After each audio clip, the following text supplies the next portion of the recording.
All right, so before we start with the fun part, let's go ahead and define some basic concepts so that we can hit the ground running once we start doing some development. First question we need to ask is, what's Yocto, right? That is a great question to ask if we're going to be doing a deep dive into Yocto. And Yocto is a framework, right? So Yocto is just a set of tools that allow you to create a custom Linux distribution for your systems. So for example, let's say that you are in an embedded device industry and you want to create a system that will have certain sensors, will be using certain module, right? Or certain processor. It's going to be using certain and specific carrier board. It's going to require certain features and it's going to have certain limitations.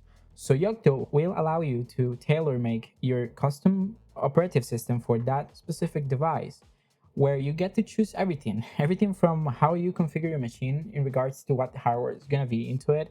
You get also to choose which specific packages go into your build so that you can optimize for speeds, or you can optimize for space, or you can optimize for everything that you want. Also, Yocto is very cool in the sense that it allows you to very easily reproduce builds. So if you are planning on doing maintenance down the line, which is probably a great idea if you're going to be building a product, so you will be able to replicate those builds across different engineers, across different machines very easily. Now, it also has its cons, right? So one of the cons that's very commonly associated with Yocto is the learning curve. So I'm not gonna lie, learning Yocto at the very beginning might seem a little bit too heavy, right? In the sense that it has quite a steep learning curve. But once you get that slope, you're gonna see it's gonna be super simple. You're gonna love it. It's gonna be a piece of cake just to work on it, and you're gonna enjoy it pretty much.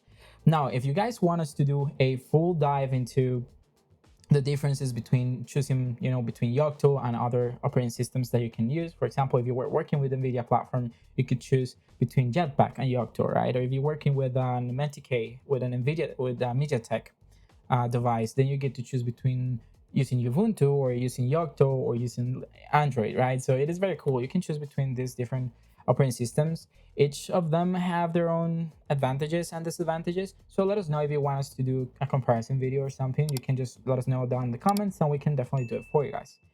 Now, Yocto works in a very interesting way. So you can say that Yocto allows you to define your own distribution as if you were cooking something. So you have these things called recipes. Recipes are essentially procedures that you describe to Yocto so that Yocto can create stuff for you. So for example, let's say that you wanted to add a specific package, I don't know, like GStreamer, and or a custom GStreamer element, and you want to add that to your project.